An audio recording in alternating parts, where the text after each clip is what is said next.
Hoy en día, para hablar de la inteligencia artificial, tendríamos que tocar probablemente cientos de temas. Depende a quién le preguntes, te hablará de algo específico. Por ejemplo, un desarrollador te hablará sobre algoritmos, programación y otras cosas más. Un mecatrónico te hablará sobre la industria 4.0 y cómo la IA ha transformado por completo o la ha transformado por completo. Si le preguntas a un filósofo, probablemente te hable sobre ética, sesgo algorítmico y lo acompañaría de temas que sencillamente censurarían este video y sustancias. Si le preguntas a tu tío conspiranoico, diría que ya tenemos todos instalados un chip en el cerebro y que el gobierno te vigila todo el tiempo, que sí nos vigila realmente, sobre todo Hacienda, pero se entiende. Por mi parte, me parece importante tocar 4 puntos esenciales para comprenderla. En primera, tenemos el origen, y cómo es importante saber de dónde viene el concepto. Ojo, no solamente el significado de la palabra en sí, sino la construcción del concepto a través de la historia humana, sus tópicos, o sea, las partes que hacen a la IA justamente eso, inteligencia artificial. NPL, o procesamiento de lenguaje natural, mi tópico favorito. Y por último, la ética y la filosofía de la IA, el tópico favorito de nadie, aunque bastante interesante sinceramente.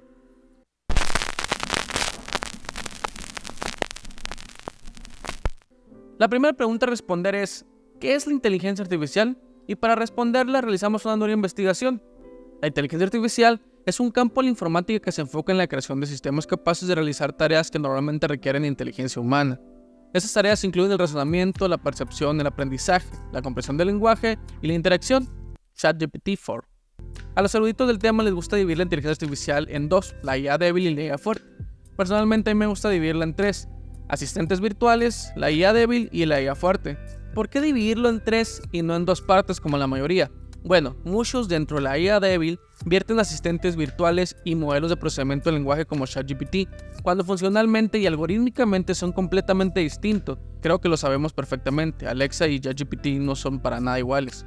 La IA débil, también conocida como la IA estrecha, se refiere a sistemas de inteligencia artificial diseñados para llevar a cabo tareas específicas dentro de un dominio o un conjunto de restricciones limitadas. Estos sistemas no poseen conciencia ni entendimiento, ni la capacidad de generar razonamiento que caracteriza a la inteligencia humana. En cambio, están altamente especializados en tareas particulares. Sin embargo, inteligencias como ChatGPT no tienen un fin específico. De hecho, son solo un modelo de lenguaje libre, con ciertas condiciones políticamente correctas, claro. A pesar de eso, han sido capaces de realizar fórmulas, tablas, algoritmos de programación, recetas de cocina y muchas cosas más que los creadores jamás hubieran imaginado. Es por eso que me gusta categorizar los asistentes virtuales precisamente en eso, asistentes virtuales. Ellos sí realizan tareas específicas, limitado por el número de órdenes que pueden seguir y respuestas que pueden dar. Ahora, por otro lado, tenemos la IA fuerte, también llamada IA general, que es un tipo teórico de inteligencia artificial que puede entender, comprender y aplicar la inteligencia en una variedad de contextos de manera similar a como lo haría un ser humano. Este tipo de IA aún no existe en forma práctica, pero su desarrollo representaría un salto significativo, permitiendo realizar cualquier tarea intelectual.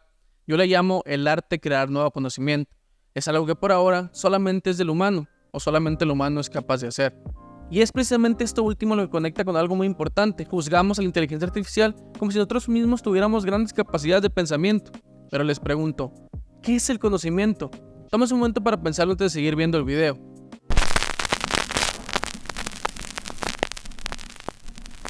La teoría del conocimiento es una rama de la filosofía. De hecho, el conocimiento se define comúnmente como una creencia verdadera altamente justificada. Este concepto ha sido central en la epistemología de filósofos como Platón.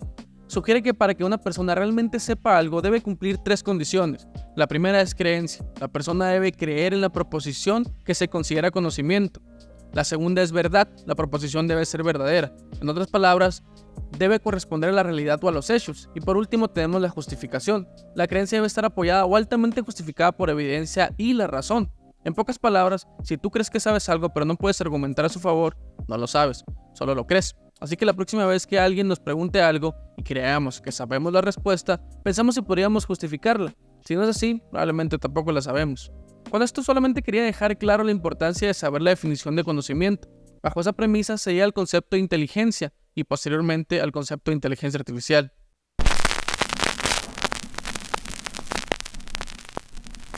Verán, para hablar concretamente de inteligencia artificial tenemos que revisar la etimología del concepto principalmente.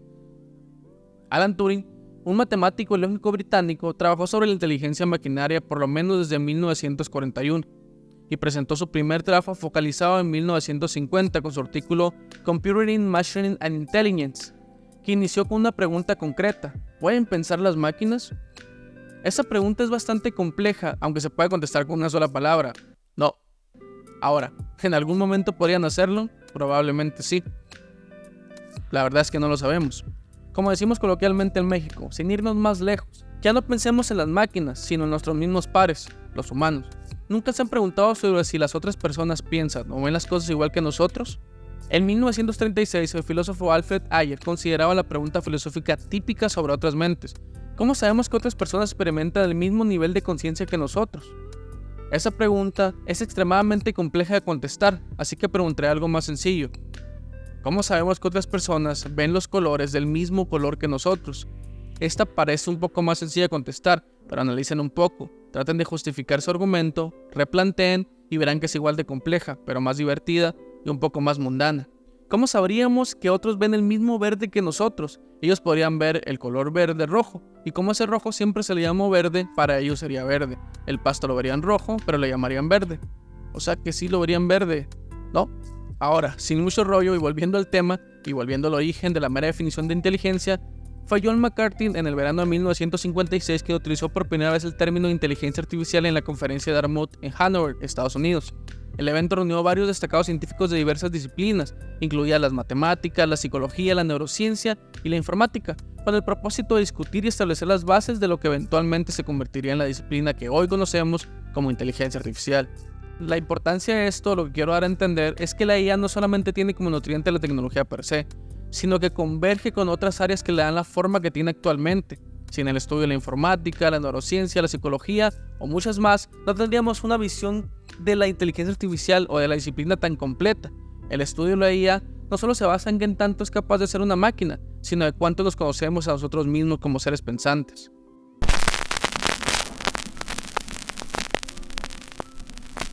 Antes del concepto de IA y mucho antes siquiera de la electricidad, existieron grandes mentes que ya hablaban de temas similares, incluso fueron precursores de la inteligencia artificial, al menos en el concepto puro.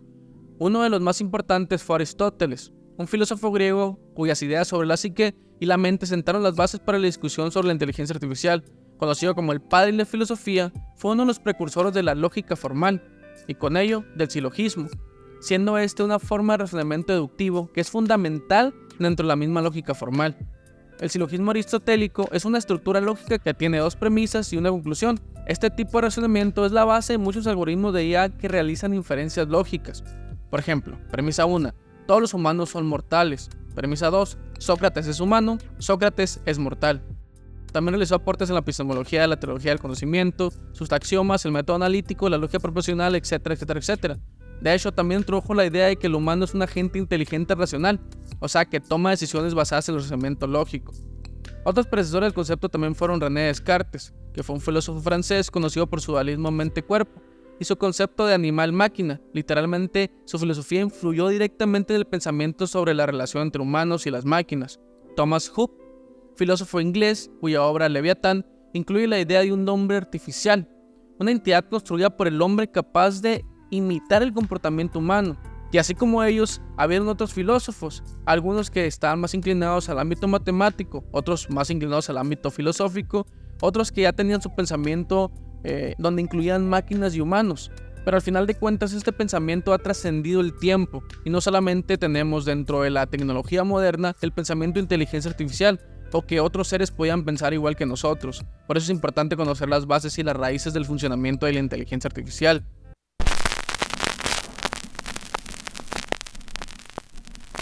Para entender la inteligencia artificial, es crucial comprender los diversos tópicos que constituyen este tipo de tecnología. Depende de lo extenso y específico que sea el estudio, existen alrededor de 10 tópicos, sin embargo solo hablaré de 6 y de hecho solamente detallaré algunos.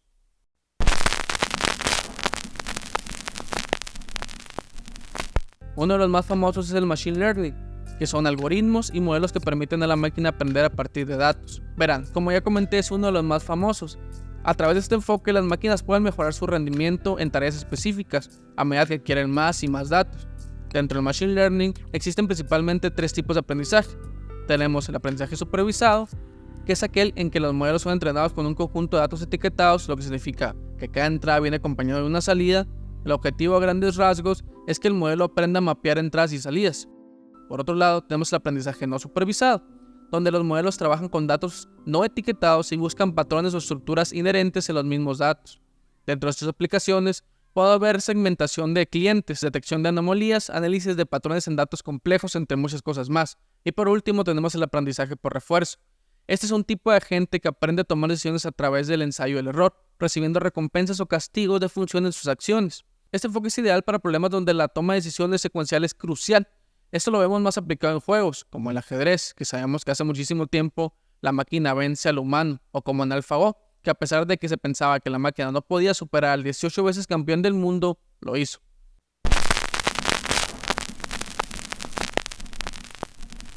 Por otro lado tenemos las redes neuronales, otro tópico, que es un modelo computacional inspirado en el funcionamiento del cerebro humano.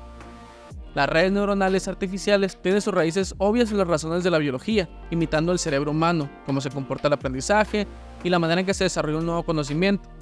De hecho, en la década de 1940, donde los científicos Gordon MacLeod y Werner Pitts propusieron un modelo matemático para las neuronas humanas, lo que sentó las bases para el desarrollo de las redes neuronales artificiales. Sin embargo, no fue hasta la década de 1980 con el desarrollo del algoritmo de retropropagación por parte de Joseph Hinton y David Hurberden y Ronald Williams que las redes neuronales comenzaron a mostrar su verdadero potencial. Como ya mencionamos, una red neuronal es un modelo computacional inspirado en la estructura y el funcionamiento del cerebro humano, y consiste en nodos interconectados llamados neuronas artificiales, que por cierto, están organizadas en capas. Ahora, hay tres tipos principales de redes neuronales, que no quiere decir que sean las únicas. La primera es la capa de entrada, recibe datos iniciales. Las capas ocultas procesan la información a través de múltiples nodos y conexiones, y la capa de salida, que produce el resultado final. Cada conexión tiene un peso asociado que se ajusta durante el entrenamiento para minimizar el error y las predicciones. En el contexto de las redes neuronales, los pesos son parámetros que determinan la influencia de una neurona a otra, así como lo vimos en el Machine Learning. También existen distintos tipos de redes neuronales, principalmente 4. Las redes neuronales artificiales, usadas para tareas generales de clasificación y regresión. Redes neuronales convolucionales, especializadas en el procesamiento de imágenes y video. Redes neuronales recurrentes, adecuadas para datos secuenciales, como el reconocimiento de voz y el procesamiento del lenguaje natural. Redes generativas, que son utilizadas para generar datos nuevos, realistas, como imágenes y música. También tenemos otros tópicos como la visión por computadora, que son algoritmos y sistemas que permiten a la máquina interpretar y comprender el contenido visual de imágenes y videos. O los agentes inteligentes, que son sistemas computacionales capaces de percibir su entorno y tomar decisiones para lograr objetivos.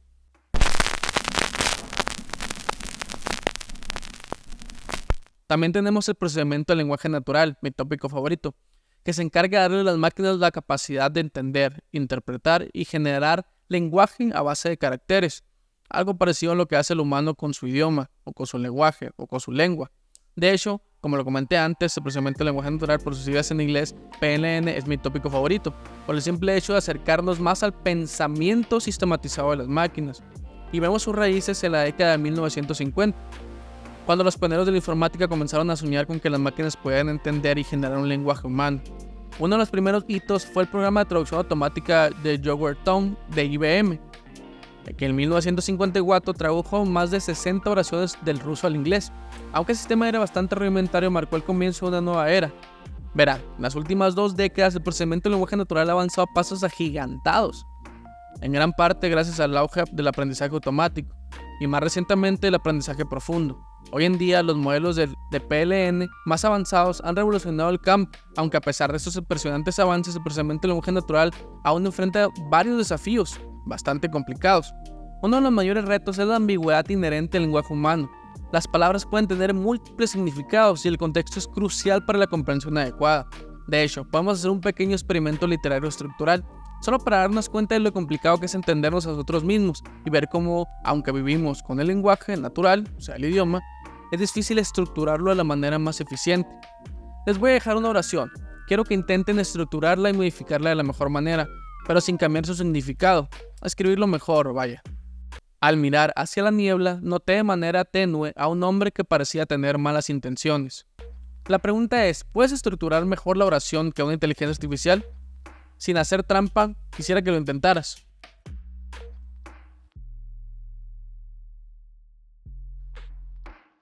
Una mejor oración estructurada sería: entre la bruma vislumbré a un hombre con malicia.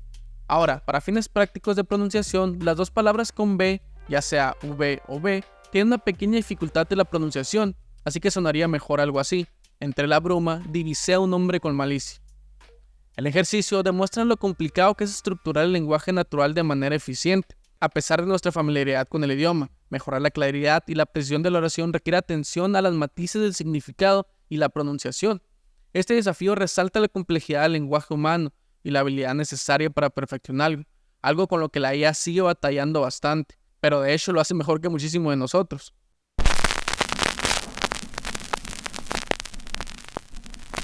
El último tópico que me gustaría mencionar es la ética de la inteligencia artificial, que nos plantea dos grandes preguntas. La primera es: ¿cómo deberíamos abordar la IA desde una perspectiva ética y filosófica para garantizar que beneficie a la humanidad y en su conjunto? Y por otro lado tenemos: ¿qué medidas éticas y políticas deberíamos de tomar para mitigar los riesgos y maximizar los beneficios de la inteligencia artificial? Para abordar estas preguntas es crucial adoptar un enfoque centrado en el ser humano. La IA debe diseñarse y desarrollarse con el objetivo de mejorar el bienestar humano, no de reemplazarlo. Es fundamental que la tecnología respete la dignidad, los derechos, la privacidad de todas las personas. La transparencia y la explicabilidad son otros pilares fundamentales. Según la ética de la responsabilidad de Hans Jonas, debemos ser responsables de las consecuencias a largo plazo de nuestras acciones tecnológicas. Los sistemas deben ser transparentes en su funcionamiento y sus decisiones deben ser explicables. Las personas tienen derecho de cómo entender su funcionamiento y por qué se toman ciertas decisiones, especialmente cuando están afectando sus vidas. Sin esta claridad, la confianza en la IA se vería seriamente comprometida y no cumpliríamos nuestra responsabilidad de prever y gestionar los impactos de nuestras tecnologías. Además, debemos asegurarnos que la IA promueva la justicia y la equidad.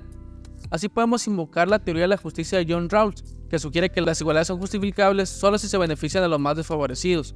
Es crucial que la IA no perpetúe ni exagere las desigualdades sociales existentes. Los desarrolladores deben trabajar arduamente para eliminar los sesgos algorítmicos y garantizar que todos los grupos demográficos se beneficien equitativamente de estos avances. Eso significa que los sistemas de IA deben ser evaluados y auditados continuamente para evitar cualquier forma de discriminación. En el mismo ámbito, la inclusión y la participación pública son igualmente importantes. Las inteligencias artificiales deben desarrollarse con la participación de diversos grupos de interés, incluyendo la sociedad civil, la academia, la industria y los gobiernos. De hecho, la participación pública asegura que las decisiones se reflejen en una amplia gama de perspectivas y preocupaciones, promoviendo un desarrollo inclusivo y demográfico.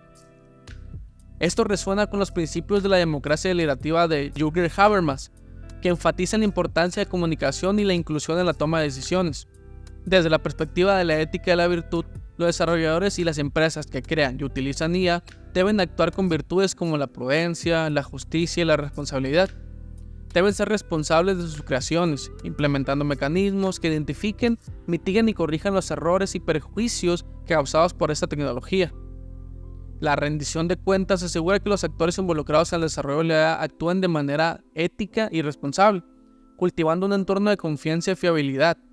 Tampoco debemos olvidar que este tema es interdisciplinario, como lo comentábamos en un principio, y la ética de la inteligencia artificial no solamente debe ser abordada desde una perspectiva técnica, sino que también debe incluir perspectivas de filosofía, sociología, psicología y derecho, y de hecho de ingeniería. Esta combinación de disciplinas garantiza una visión holística y más comprensiva de los desafíos y los riesgos asociados con la IA, reflejando el enfoque holístico de la ética del cuidado, que desata la importancia de considerar las relaciones y los contextos precisamente de las decisiones éticas. Por otro lado, la educación y la conciencia pública también son vitales. La formación de la ética de la IA debe ser parte integral de los programas educativos para los ingenieros, científicos de datos, entre otros profesionales del campo que utilizan la IA. Además, es crucial que el público esté informado sobre las capacidades y limitaciones de la inteligencia artificial, fomentando el uso informado y crítico de estas tecnologías.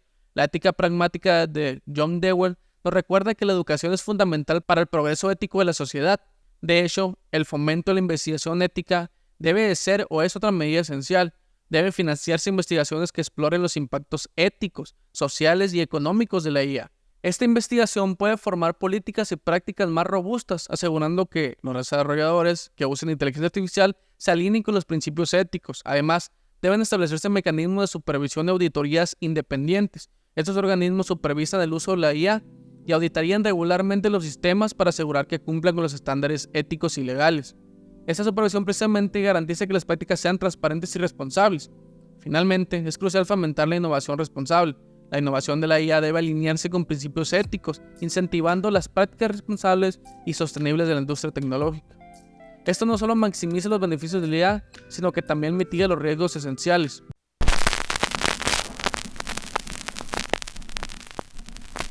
Estas medidas y enfoques nos ayudan a asegurar que la inteligencia artificial se desarrolle de manera que maximice sus beneficios mientras que mitigue los riesgos potenciales, beneficiando así la humanidad en su conjunto. La IA tiene el potencial de transformar nuestras vidas de manera significativa y es nuestra responsabilidad garantizar que esta transformación sea positiva, equitativa para todos. Integrar principios filosóficos en el desarrollo y la implementación de inteligencia artificial es esencial para construir un futuro tecnológico que refleje nuestros valores más profundos y éticos. Y esto ha sido todo por eso. Si te gustó el video, no olvides darle like, compartir. Si te gustó el contenido, no olvides suscribirte y nos vemos en la próxima.